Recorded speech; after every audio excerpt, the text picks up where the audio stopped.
So we have a packed agenda for the evening. We're going to learn a lot of new fun in detail stuff. Part of it is going to answer some questions y'all had about the homework, and part of it is going to be new and exciting. I hope it's exciting at least. We're going to talk about none, review JSON, then we're going to look at functions in depth. And that's going to be a lot of information. Some of it will be dense, but we'll do the best we can. We'll look at errors and exceptions, and then I think some folks enjoyed doing the HackerRank stuff, so I think we'll do that again because that was kind of fun.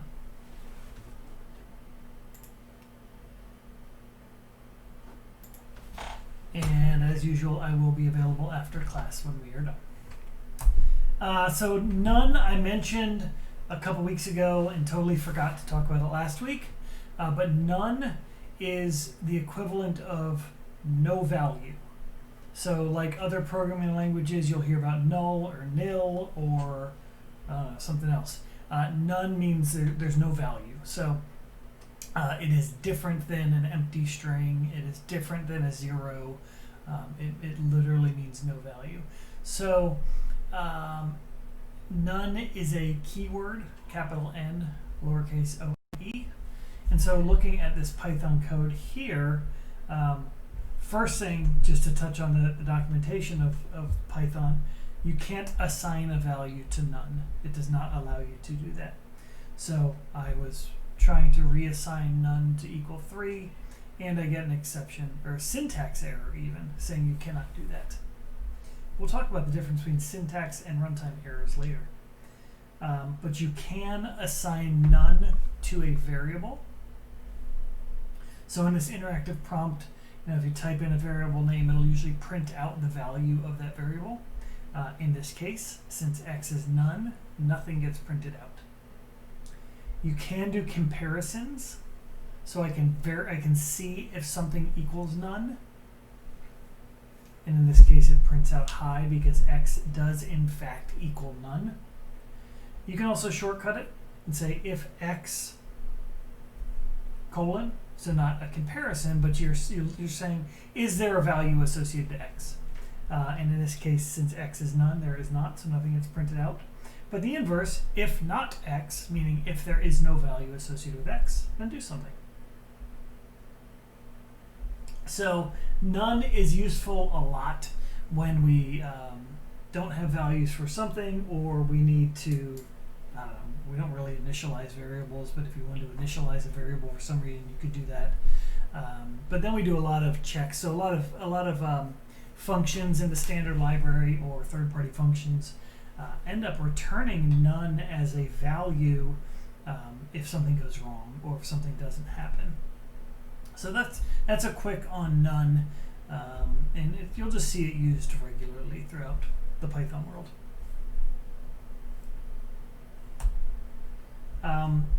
Just the one JSON slide, we talked about dumping out data as a JSON string. So you read this as dump string or dumps. So I have my dictionary. I can do my normal printing out a dictionary. JSON is the package that can do this JSON manipulation. In this case, I'm making a string from my dictionary using the JSON.dumps function. And I can print out that string. And then the inverse of dumping a dictionary or an object to a string, a JSON string, is the reverse, loading a JSON string into an object. And so in this case, I can load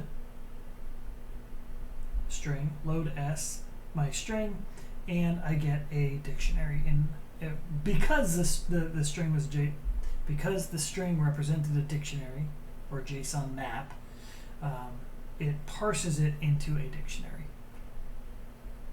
So dumps and loads. Easy enough? Yes. All right, functions. So you've seen functions in your homework. You've seen functions in the code examples that we've written in. We're going to go through the the permutations of how to define and use a function.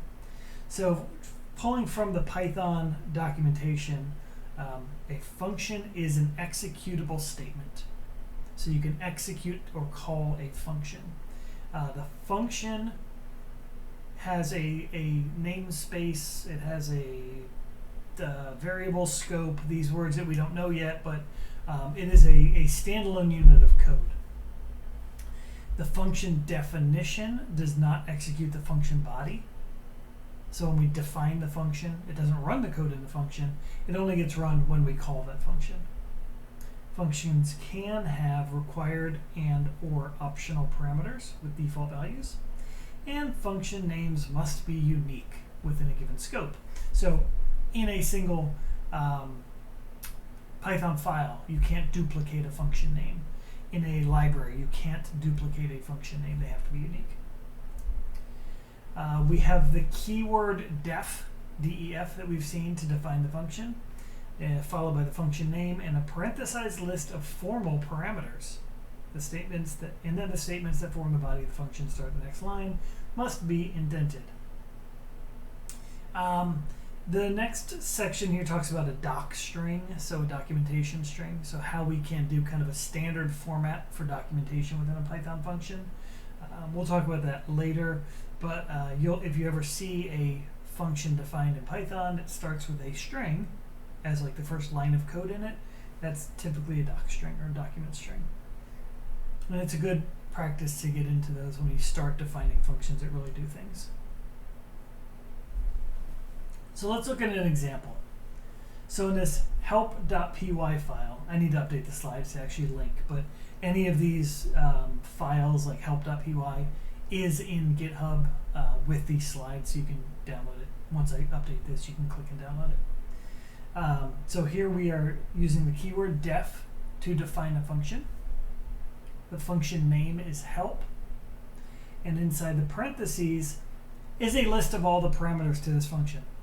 In this case, there are no parameters to this function. The first line of executable code in that function is the line below it, and it's indented for spaces. So in our main method or main block, we call the function by the function name and then the parentheses with the list of parameters inside of it. In this case, there are no parameters, so there's nothing in those parentheses. One kind of fun thing about a Python is that I can assign a function definition to a variable. So you'll notice the function is named help. When I call it, I use the parentheses. But on this next line where I have h equals help, I don't have the parentheses. If I did, it would execute the function. So what I'm doing is I'm making a variable h that really points to the function help. And then I can call that function by referencing h. This is super critical when we, in a couple of weeks, when we really get into the data analysis, we start to pass around functions as variables or as parameters to other functions. So then when I run this code, Python 3 space help.py, I get my print output from when I called help, and then I get it again from when I called help via the h variable. So I can assign a function name to a variable. I put name in quotes because you're assigning the reference to the function. Is that confusing?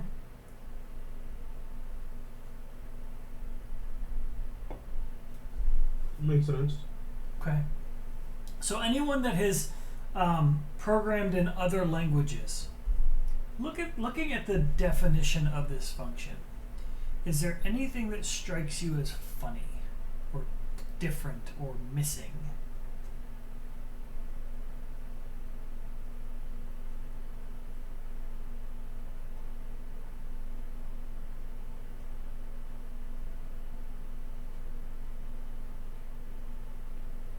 I think John's on it.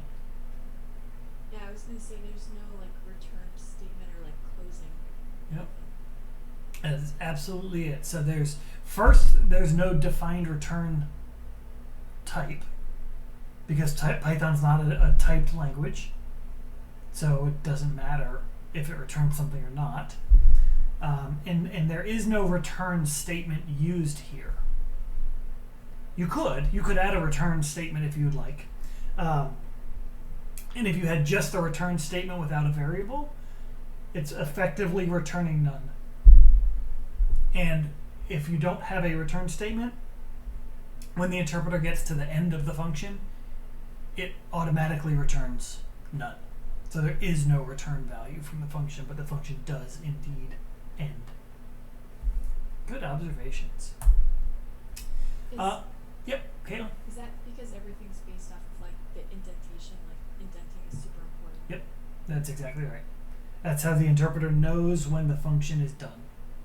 Because if there was another line of code afterwards, indented here, it would just execute that. But when the interpreter basically leaves that indentation, there's no more code to execute, so it knows the function is done. So here we're going to define our first function with a parameter. So required parameters are listed in the parentheses, and you can have multiple parameters to a function. So in this example, we are defining a FIB or a fib for a Fibonacci sequence function. It takes one parameter n, and the intention is to show the first n numbers of the Fibonacci sequence. For those not familiar, the Fibonacci sequence is 0, 1, 1, 2, 3, 5, 8, 13. It's a sequence of numbers where the next number is the sum of the previous two numbers. Hopefully everybody at least has heard of the Fibonacci sequence. So the way I have built this function, because the number is the number is the sum of the previous two numbers, I have to keep track of the previous two numbers with first and second. So first would be the leftmost number if we were reading them left to right. Second would be the next one. And the function will print out that number of numbers in the Fibonacci sequence. And then I do something fun and Pythonic down here. I'm actually assigning the variables first and second with the values of second and first plus second. So I'll go through this a little slower. Usually we see one variable assigned a value. So x equals 4, right? Here it's effectively doing x comma y equals 4 comma 5. It's we have a comma separated assignment. So the first variable gets assigned the value of second on the right. It's the first variable on the right. Maybe I shouldn't have used first and second. They line up. So the next one after the comma gets assigned the next value after the comma on the right. So I'm doing this because I want to change the value of second, but only after I store what was in second in first. And so the stuff on the right gets processed. So when it's running this code, it will remember the value second from second, and then it'll remember the value from first plus second, and then reassign the first and second variables. That's kind of a fun little Python thing to do. But this Fibonacci thing works. So the main function here, I am calling my debug just to say I'm calling Fibonacci 3, and then I call Fibonacci 3. Next I'm saying I'm calling Fibonacci 8, and I call Fibonacci 8. And so the required variable is n, and I'm passing that value that I want assigned to n when I call that function. Since this is just a variable name as a function parameter, it is a required variable. I must assign it a value when I call that function. So I could not call fib with open close parentheses. It would be a syntax error or some kind of error. saying it needs parameters. But when I run it, it prints out the debug line calling Fibonacci 3, then it starts printing out the Fibonacci sequence up into the first 3 numbers, then I call for the first 8 numbers, and I get the first 8 numbers of the sequence, as you would expect. So, parameter as a label, also called a variable, n, which I can reference in my code, and I have to pass in a value to that. In this case, I'm passing in the hard-coded number 3, but that could be a variable as well.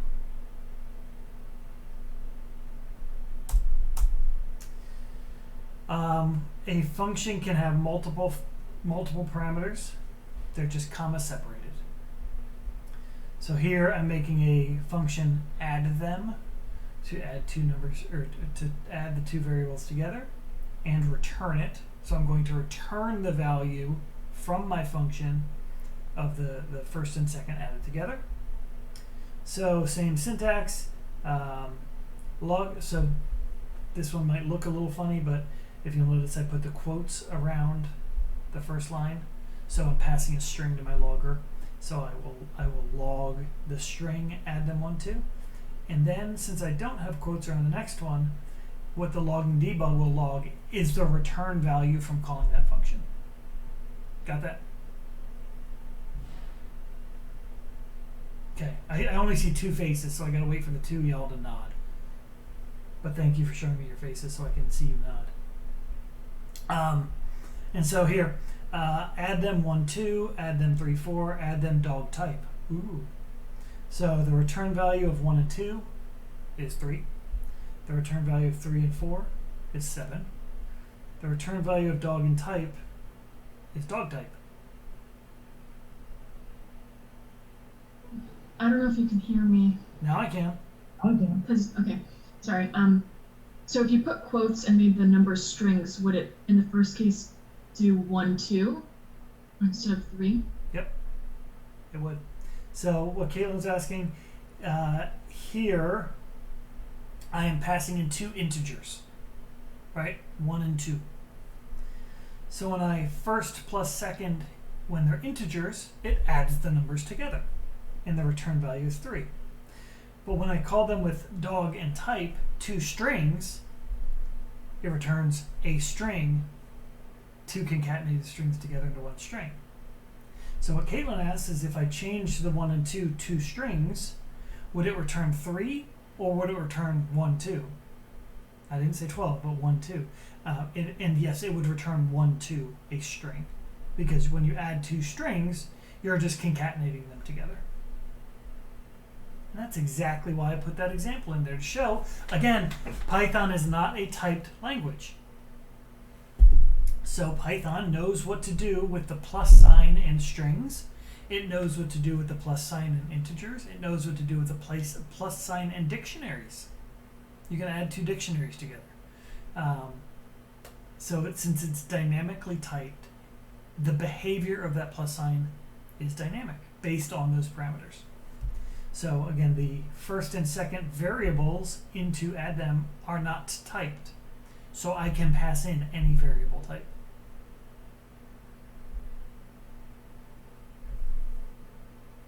Cool? Hans, I'm watching your face now. Cool? Okay. Then we have optional parameters. So the format here is a little different. If you look at my hello world function, I have 1 parameter. Its name is name. Its default value is none. So when I call this function, I don't have to reference that variable. In this case specifically, because it does not have any required parameters. It only has an optional parameter. So when I call this function without a reference to that parameter, the default value gets assigned to that variable. And so I can then use that variable And here I have to check the value of it. So I can call it, and I have a bunch of different calls in here to show you the different ways you can address a default value variable. They are also positional, like the required parameters. So the first one, I don't pass in any reference to the parameter, so it gets the default value. The second one, this is probably confusing on my part, but whatever. I passed in a positional reference to that parameter called with the value none. It could have been 3, it could have been Chris, it doesn't matter. But I didn't do this last syntax where I am addressing it by name.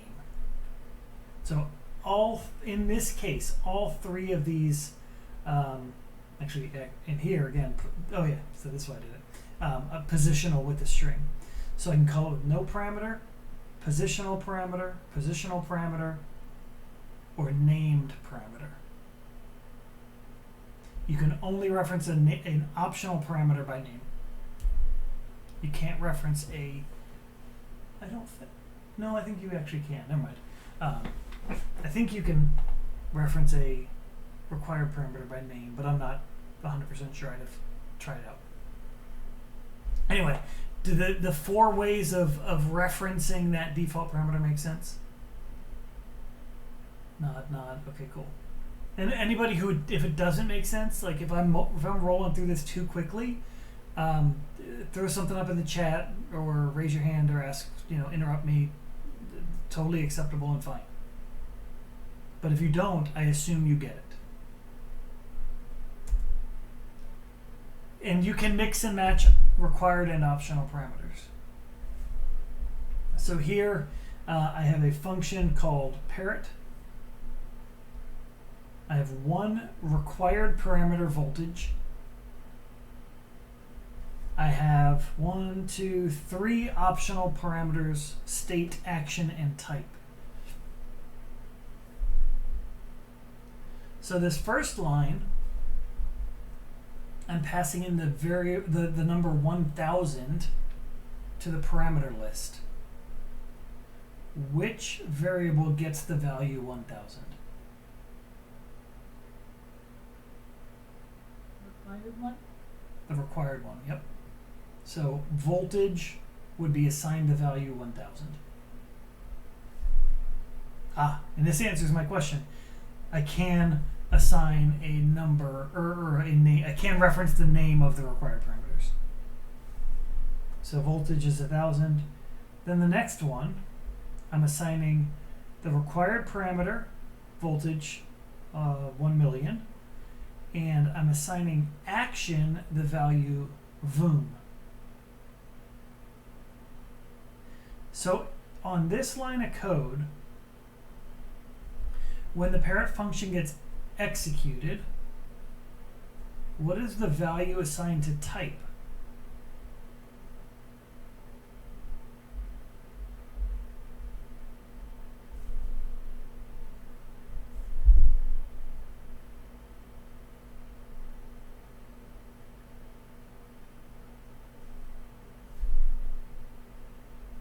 I am not explicitly assigning a value, so what does the value become?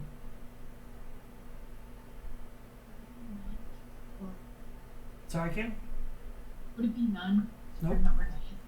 I have a default value of Norwegian blue.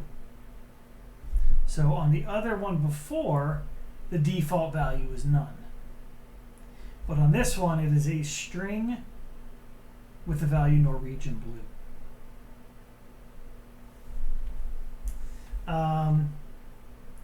The 4th line, to me, this one confuses me. And I don't like how they did this in the example. But same thing, referencing by name. Action got voom and voltage got 1 million. 1, 2, 3, 1, 2, 3, yep. The reason I don't like this is because they're kind of putting the required parameter second. And I don't like that. But I guess it works. Because it's referenced by name and it is there. And so going back to the positions, when I call the parent function, I'm passing in 3 positional arguments. not by name, but by position. A million, bereft of life, and jump. That's depressing. Which variables do you think get those values? Someone not Caitlin. Would it be state, action, and type? It would not be state, action, and type. Close. Then voltage, state, and action. Yep. Voltage, state, and action, because they are positional. So if I first, second, third. So I work from the left, first, second, third. Yep. And then type would have the default value in that case. And the last one, same thing. Voltage gets 1,000, positional required, and the second one, state, is pushing up the daisies. So as you can see, you can kind of mix and match these. You can make them positional, you can do keyword arguments, but if we look at the next, this is where you guys, oh dang it, I put in the why they didn't work after the line. So I guess I can't ask you. This execution, calling parrot with no parameters, does not have a value for the required argument, so it will not execute. The next one, parrot voltage equals 5, and then the string dead, does not work because I can't put a positional argument after a keyword argument. So anything positional has to be first, and then name or keyword argument has to come after that. Where's a good example? Like this one.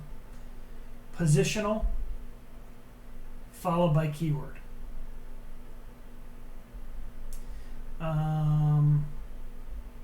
Parrot 110 voltage equals 220.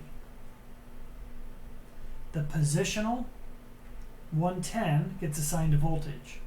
But then I try to pass voltage equals 220. I can't do that because I'm passing this duplicate values or multiple values to the same parameter. And then the last one, actor is John Cleese. There is no named parameter called actor, so it just won't work.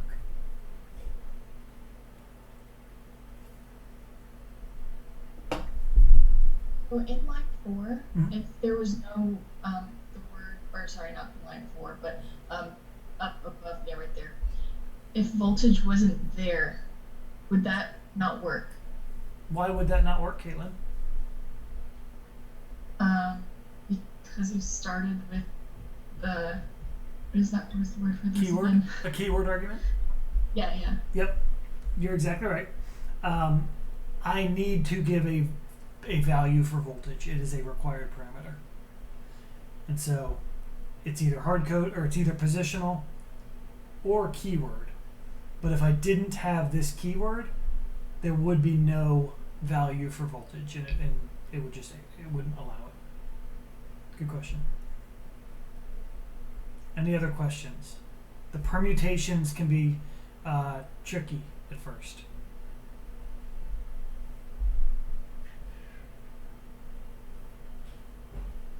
All right.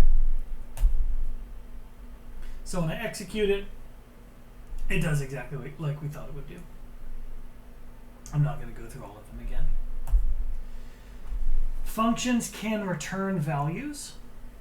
I am repeating this one because now I am focusing on the return, which we kind of did before. Return values can be any type, and return value can be none. The value can be none.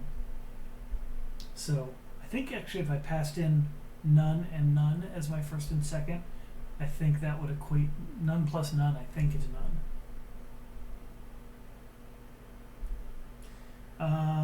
Empty return statements are essentially returning none. So I have two functions. One is called return none because I'm explicitly returning none. And then the next one is empty return, and I I just have the keyword return, and I execute it, and I log the output. The first one I assigned to variable A, the second one I assigned to variable B, and they both debug as none. If this were a typed language, empty return would have no return type, and I probably couldn't even try to assign it to a variable. If this were Java and the return type was void, meaning there is no return type, I couldn't even assign it to a variable because it doesn't make any sense to assign to a variable. But since we're dynamically typed, I still can, but that variable value is none.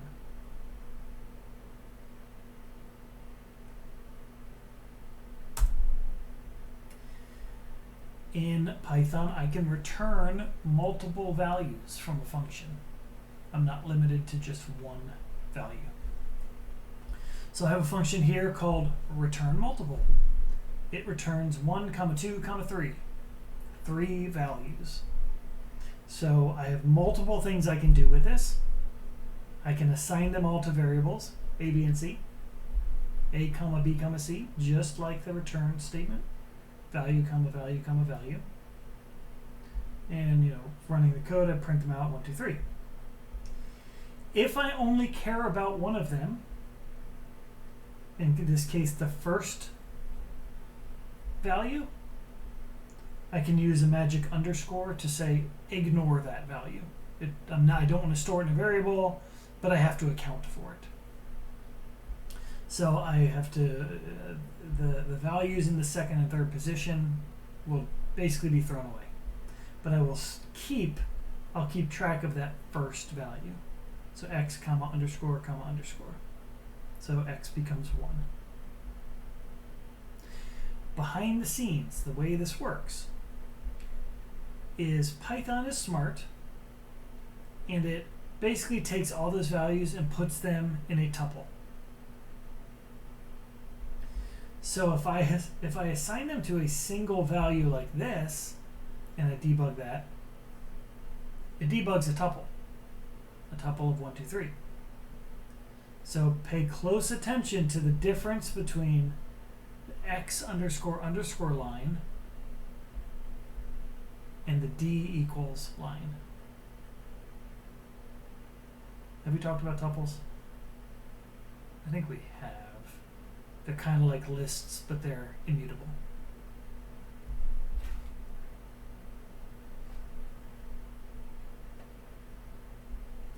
The last one in here was just to show you what it does. And it's something good to know. But the real important part is that I can return multiple values.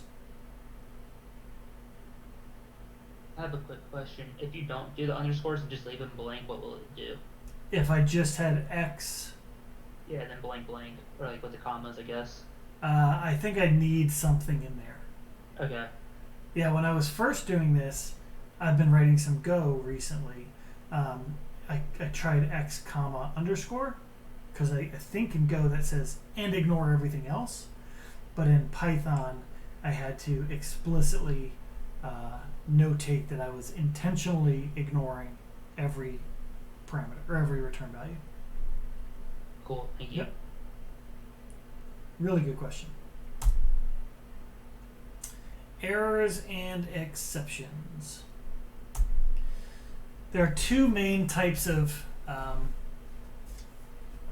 what's a word for error and exception? Anyway, syntax errors are parsing errors. This is when you have basically bad Python code, like your code is not complete. So if I tried to execute a statement like this, while true print hello world, it would say that it's invalid syntax because I'm missing the colon that should be there, right? After a while true, I should have a colon. And so the output gives me a nice little pointer that says, there's a problem right about here. So we know when we're debugging, we can say, okay, there's a problem right around here. What could that problem be? Invalid syntax means you're missing something critical. So you're not closing a string, you don't have a closing parenthesis, you are missing a colon, something like that. That is a syntax error. If you had a Python file, like a .py file with code in it, and you tried to execute it, it wouldn't execute. It would say, before it even tried to execute, it goes through and parses the code, and it wouldn't be able to parse it, and it would say there's a problem because something is missing. Which is different than a runtime exception. This means your code is valid, but your application got into a state that is fatal.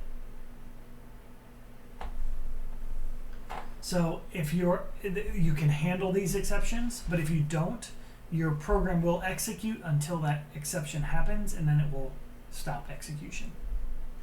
As an example here, I am trying to multiply 10 times 1 divided by 0. And we all know that you can't divide by 0, because that's math. And so I get this exception, which is a zero division error. Sorry, a zero division exception. No, a zero division error. Anyway, whatever. That is the type of the error. It is a zero division error with a string to tell you were dividing by 0. In this next case, 4 plus spam times 3. We have not defined the spam variable, and so we get an exception saying this is a name error exception. And again, the name spam is not defined. And the last one, like I said earlier, Python knows how to add two variables of a type together, 2 integers, 2 strings, 2 dictionaries, 2 whatever other stuff, but it cannot add a string and an integer. So if I try to add a string and an integer, I get a type error exception saying it can't convert int object to string implicitly. So when it says implicitly, I could explicitly convert that to a string, but it doesn't want to do it implicitly. So you will get that type error exception. So here we have 3 different types of exceptions. There are countless types of exceptions in the language and in other libraries. You can define your own exception type. But the good news is that we can handle them in our code. A runtime exception we can handle in our code.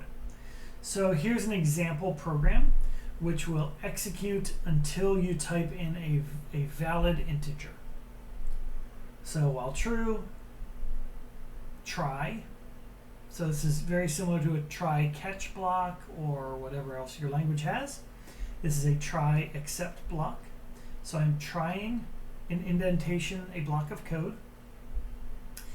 And if that code will raise a value error exception, I can catch it. I can say, except in the case of a value error, then do this.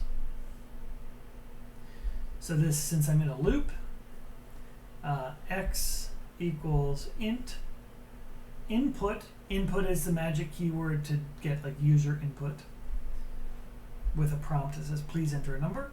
If I type in A, B, C, D, E, F, G, that's the return value, or the return value of that input function. Input is just a function like other functions.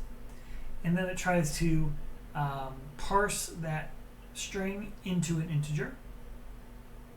It can't parse A, B, C, D, E, F, G into an integer, and so that raises a value error exception, which we handle, and we say, oops, that's not a valid number, try again. The code loops again while I'm in this true block until this line of code executes successfully. Then I break out of that true block, that while true statement, that while loop. Oops. And so putting that in fake numbers.py, I put in the same exact code. I execute it, Python fake number.py. Please enter a number, ASDF. Oops, that was not a valid number, try again.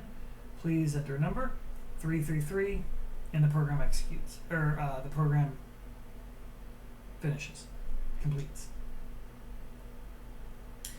There's a way to break out of functions like this. If you're running something on your command line, you can hit the Control-C key combination to terminate it. Python fake number, enter invalid, that's not valid, do it again. Invalid, please enter a number. I pressed Control-C. Anybody want to guess what happens?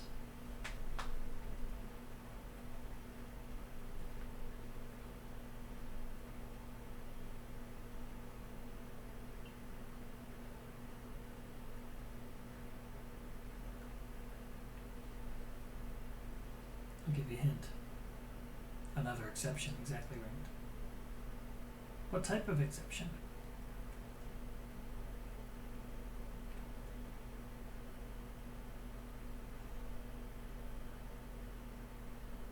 Yes, runtime.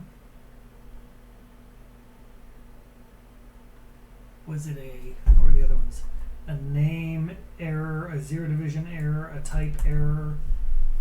What type of error or type of exception was raised? A keyboard interrupt exception. Exactly. So my code could have caught that. I could have had an except block with a keyboard interrupt. But since I didn't, it kind of escalated out of my code and moved into kind of a big system error, and it was an exception that was not handled. And the trace back, or stack trace in other languages, tells me exactly where in the code that happened. It happened in the file fakenumber.py, line 3, default module, on this line of code. Line 1, 2, 3. So on this line of code, I got a keyboard interrupt exception. Good. You can handle multiple exception types in one except block. So in this except block, I will handle a runtime error, a type error, and a name error. And I have a magic keyword pass in there. Pass means don't do anything. But since Python is indentation, required indentation, I have to have something in there. So if I don't want to actually do anything with it, I just want to catch it, I can do something like put the pass keyword in there, and the code will just, it's a no operation, a no op. And harking back to our if else block, I can have different blocks of code to handle different errors. So this first one, I'll handle an OS error, an operating system error. And I can actually assign that exception to a variable using this as keyword, like we did when we opened files, the as keyword. So now I can print out that OS error, and then I can do whatever I want with that variable. Or I can capture the value error and just print out I couldn't convert that to an integer. And then if there are any other errors that I did not explicitly name in my other except blocks, do something with it. So I'm going to print unexpected error sys.executionInfo. Don't have to worry about that right now. It's going to print out some information about what's happening in my application right now. And then I'm going to re-raise it. Meaning, I handled it, but I don't want to be the final judge on what to do with that exception. So I'm going to hand it back up to my calling function. So in this case, since I'm just kind of in a basic Python file, that exception will be thrown up to the runtime and as if it were an unhandled exception. But I handled it so I could print out some extra information before the application itself dealt with it. So I didn't want to be the final determination of what to do with that exception, like a value error. I know what to do with a value error. I can ignore it. But this unexpected exception, somebody else upstream of this function might know what to do with it. So I'm just going to pass it up. I'm going to re-raise it to them. But after I print that I got it.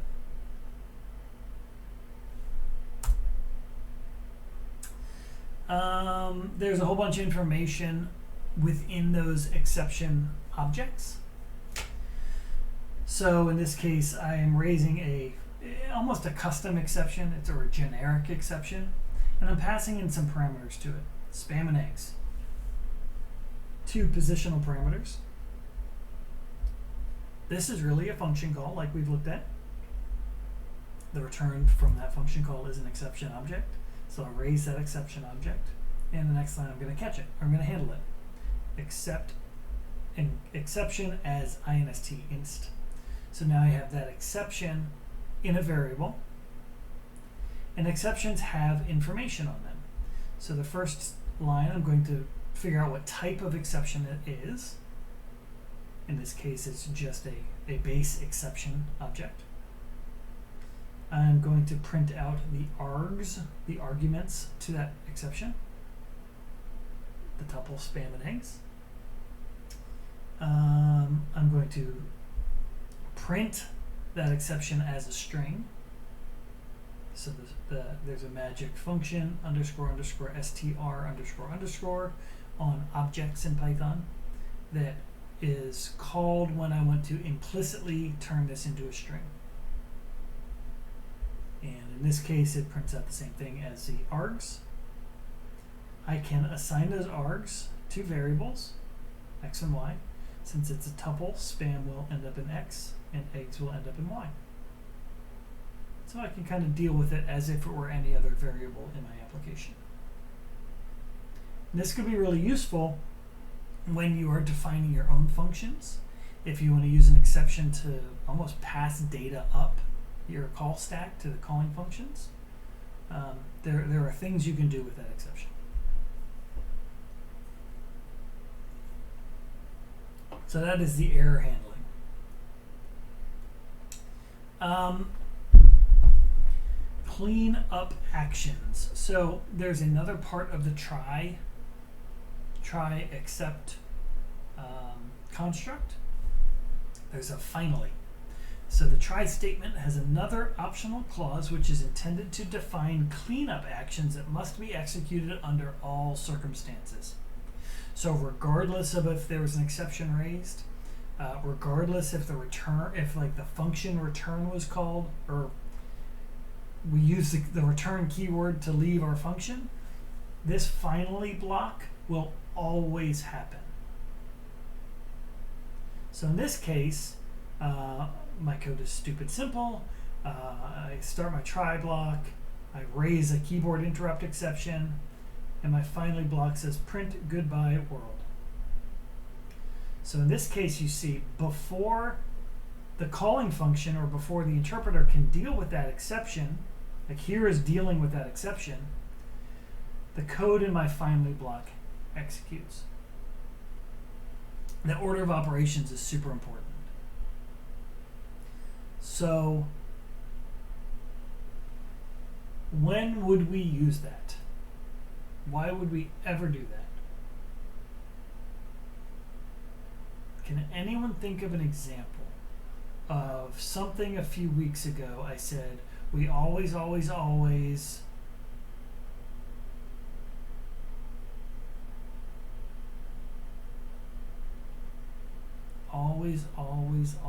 close our file handles. When we open a file, assign it to a variable, we always want to close the file. This is another way of doing the with open as f. The with open as f does this magically. It magically closes that object. But we alternatively could do this for files we've opened, database connections we've made, any network connections we've made, anything where we're really using resources on a system, or we've assigned a lot of data into a variable. We can delete the data in the variable. It's a cleanup action because this is where we want to make sure our system stays in a healthy state.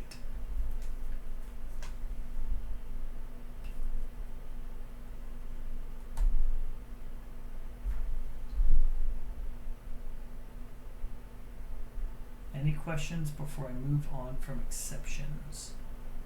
Yes. Sorry, Raymond, I just saw a close file. Yep, perfect.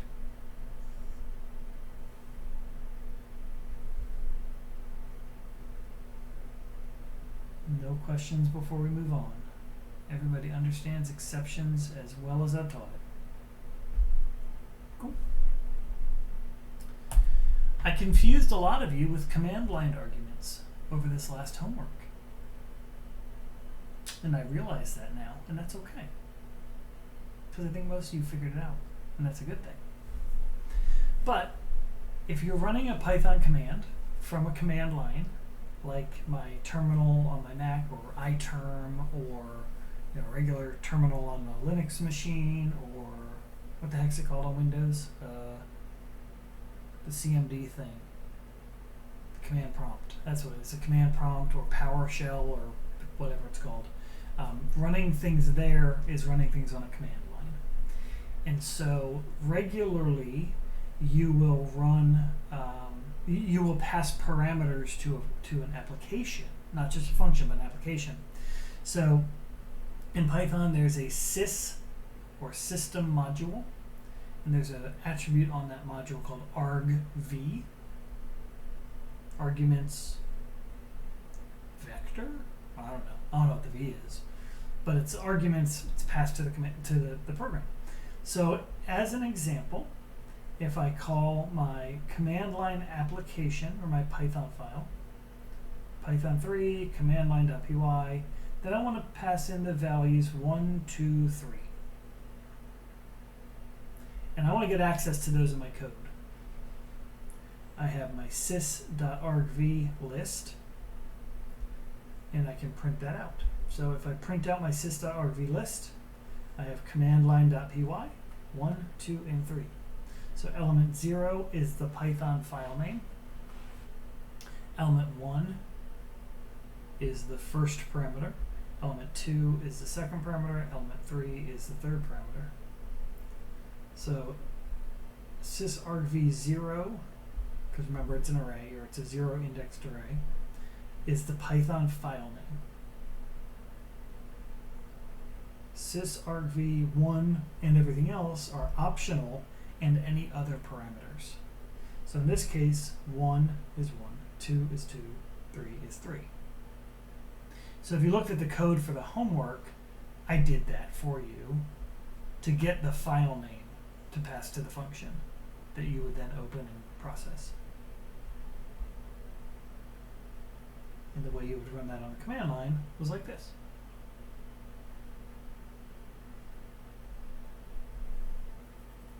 What else could you pass on a command line? Or why else would you use command line parameters?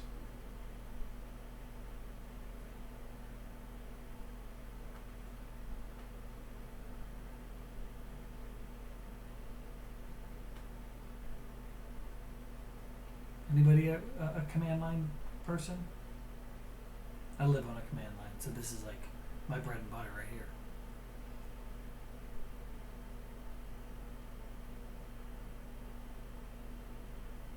Anybody know the command ping?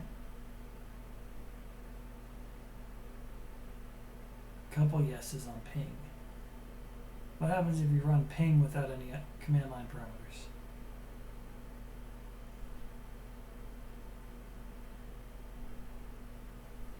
It prints out a help statement, right? Just like our first function, it prints out a help statement. What happens if you pass or type an IP address after your ping, the name ping? It does whatever ping does. Exactly, it pings it. Ping's a network thing. Yeah, exactly. So the application ping has to know what that command line parameter value is, so it knows what host to ping. Or if it was curl, it knows what URL to access. If it was CP or copy, it knows what files to open and copy. Every command line application has parameters to it. Not every, but most that do anything of value. So this is how we pass in command line arguments. Any question on that?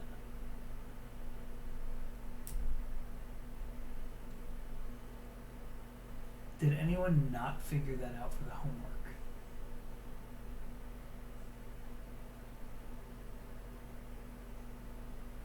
Did everyone figure that out for the homework?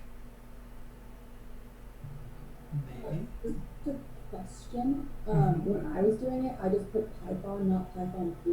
Is there a difference? There is, and there, well, there may be, there may not be. So, it depends on what the default Python on your computer is. If the default is Python 3, then no, it doesn't matter. If the default is Python 2.7, it could matter, depending on what your program did. So Python 3 explicitly says, I want the Python 3 version. Like on the Macs, I think Python 2.7 is still the default Python operate installation.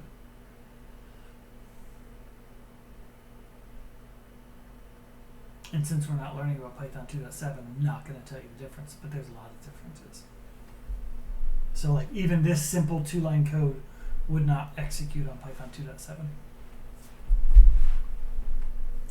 All right. This is going to be the fun part. We're kind of shifting gears. I'm trying to take us now out of learning Python to write Python into writing Python as if we were a data scientist. I saw some eyes just go, ooh, that sounds fun.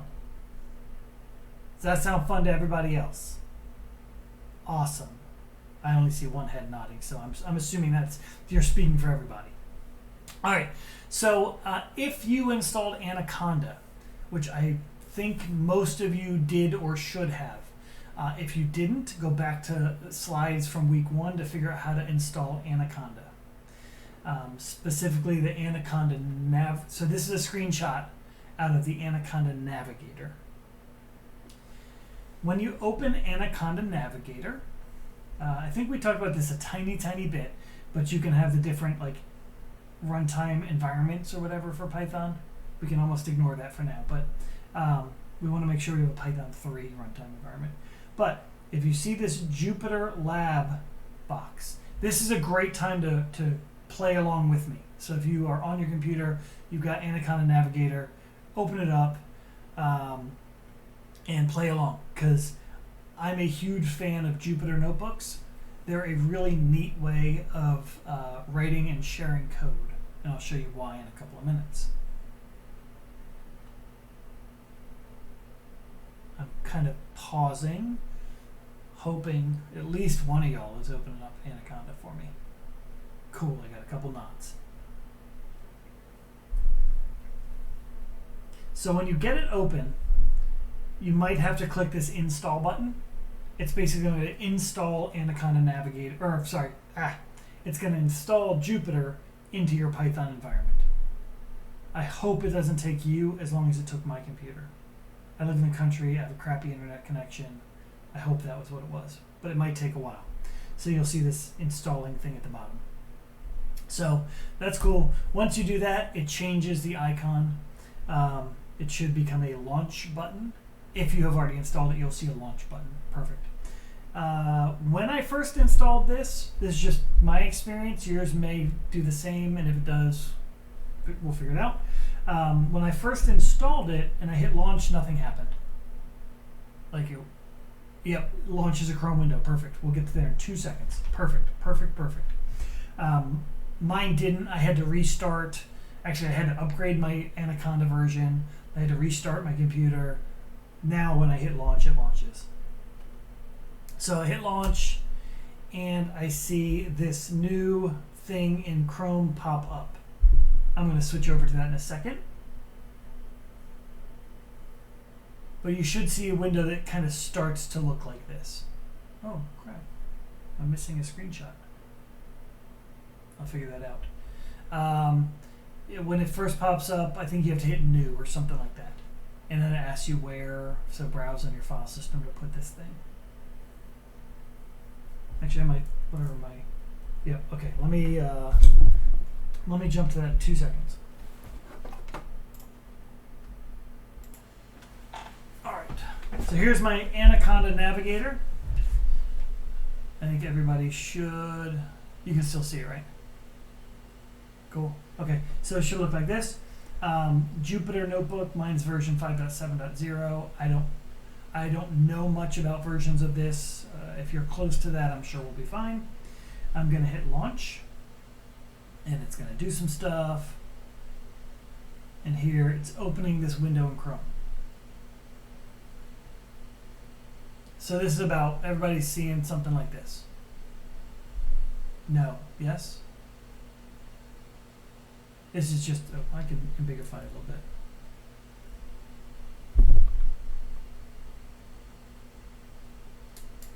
Couple yeses. Caitlin, you with me? Hans, you with me? Cool. Okay. Mine looks completely different, but it has the same general buttons. Alright, well then bear with me if you can. Here, I'm playing, I think this is how I create a new folder. No, I need a new folder. I need a new folder. Where did it make my new folder?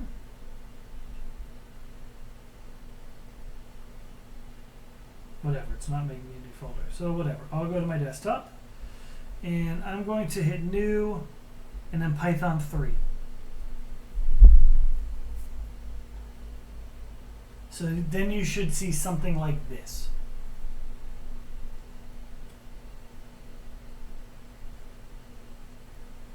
Mine is a folders on the left and launcher in the middle. Can you do that again? Yes, so I'm browsing my desktop stuff. I'm hitting new in the upper right hand corner here. You with me, Adam? Okay. Then Python 3. So under Notebook at the top, Python 3.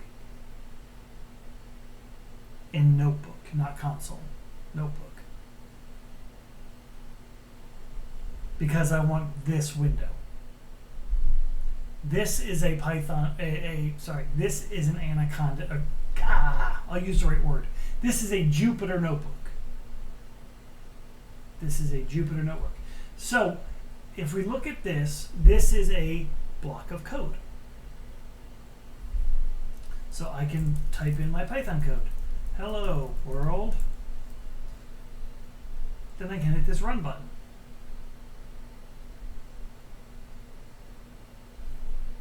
Then I have more things down here.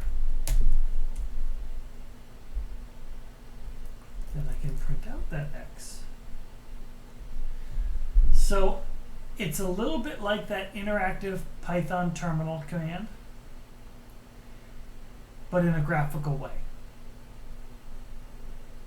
This will become super, super critical when we start dealing with data files. So basically, like in our second box, we'll open and we'll load the data file. Third box, we'll start parsing that data. We'll mess it up and we'll retype our third box. We don't have to run the second box again because it's kind of keeps it in state. And so over time, we will start to do things more. We can define a function.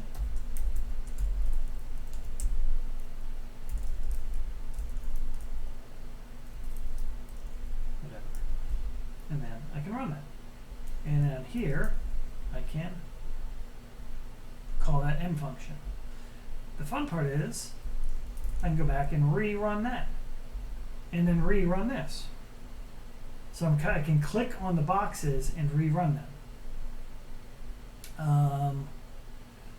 Restart the kernel and run the whole thing. Run that. I can move up and down into my different boxes and run. So when I hit run, it executes the box that I'm focused on.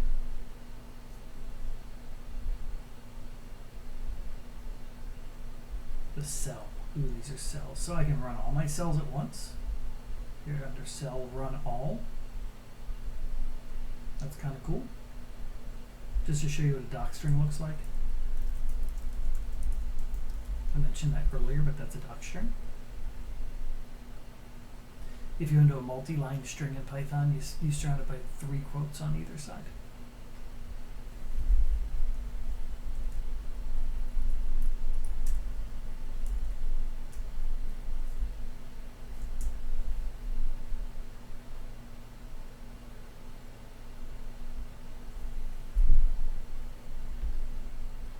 Does anyone not have Anaconda and or have it running right now?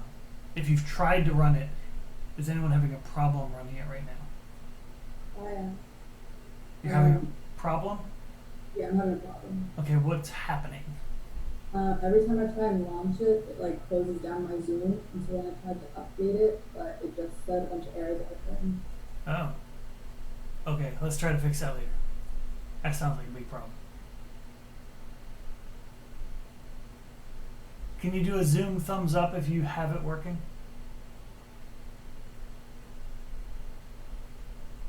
I got 2 of my 3 camera people with thumbs up. Everybody else is sleeping?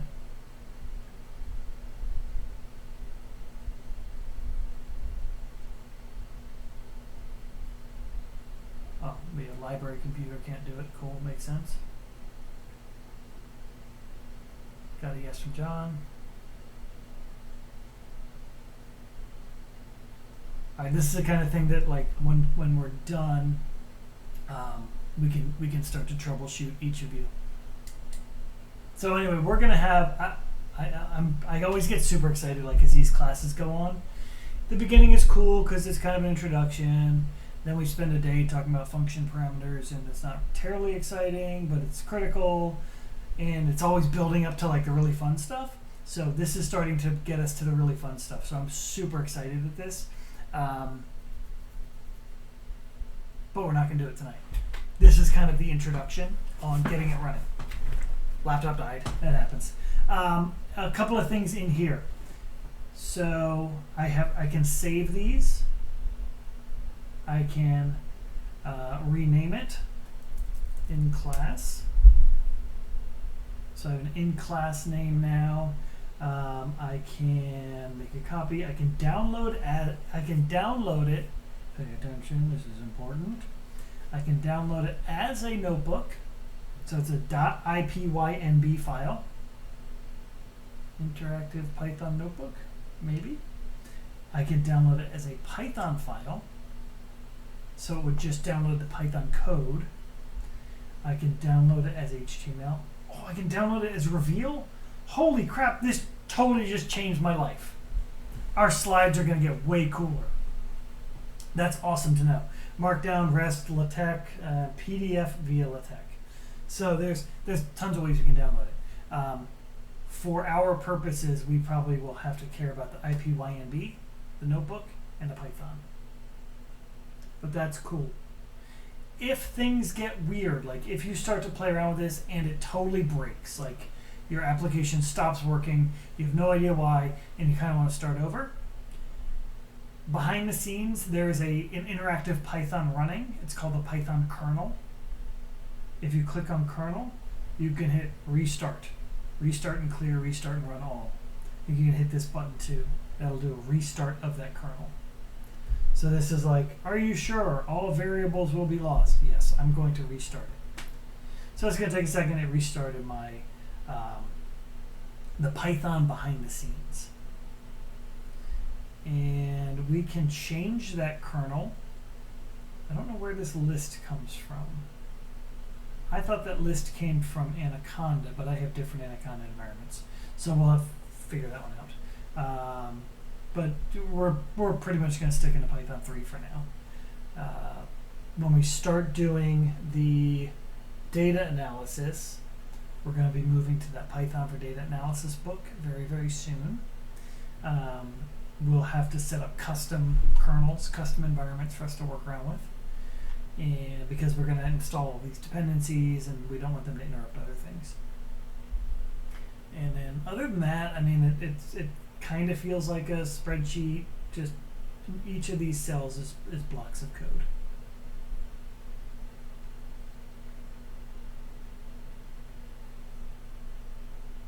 I'm really excited, if you can't tell. Any questions? besides how do we fix your broken Anaconda, which we'll get to. We'll be using Panda and NumPy libraries for our data. Absolutely we will. I told you I want you all to be able to get a job with this stuff.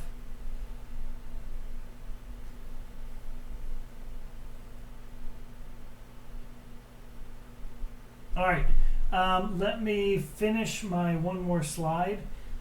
And if you haven't figured it out yet, I like to give you enough information to do your homework without explicitly telling you everything, because I like it when you guys figure things out and not just parrot everything back that I give you.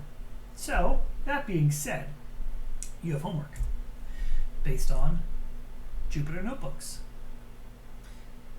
And so due next Wednesday night in GitHub as usual. Week 6, I need a fib.ipynb file. That's a Jupyter Notebook.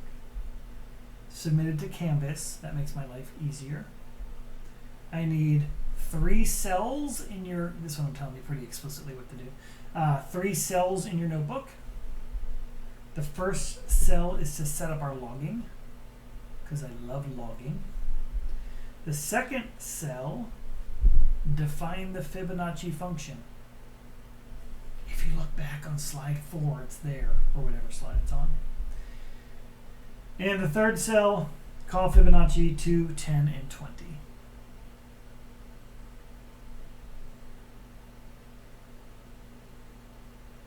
This is really just a validation that you have a Jupyter Notebook, or you have Jupyter running.